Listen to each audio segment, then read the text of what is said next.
İnilik bu til bilen, enken bişikte köylegen. Anları tönler buyu, epken hikayet söylegen. İyi tuğlan til, her vakitte yerde min, bilen sinin.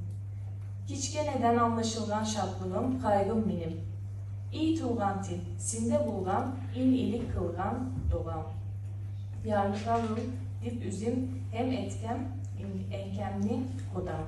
Közgü tün, min yoklayı almayın, öğü türünde cilcilayı.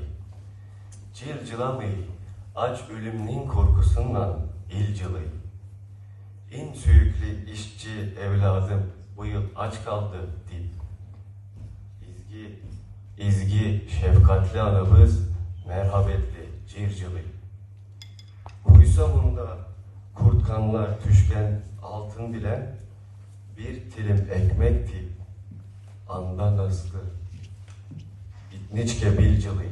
Bir süz eytirge, saranlıksak, akıllı yarlıga, kül gibi süzler çeçe biz, akçalı ahlakka biz. İyi felek, alma canımı, lik alma zinhar şanımı. Mençe ülmekten eşet mensi ve metrukiyetim. Ülmesin, ülsem de namı gayizim fevditmesin. Ketmesin boşa benim cehdim ve meşguliyetim. Bir zaman yad eylese bilir lifat millet beni, işte budur maksadım memul ve meşguliyetim. Eyledim garzı müebbet men sana iyi milletim.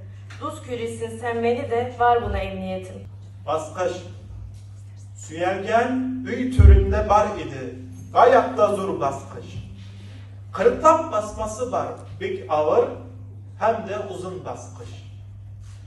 Kireklikte beraber bulsalar da basmalar birge, yukarı basma tinleşmi tübengi basmalar birle. Yukarı basma mağrur, min yukarı siz tübensizdi. Niçin gali benim ornum tübengiler küremsizdi. Bir adam kirdi de şu uçakta, eğlendirdi baskışını. Tübengi basmalar bindi, yukarısı tüben düştü.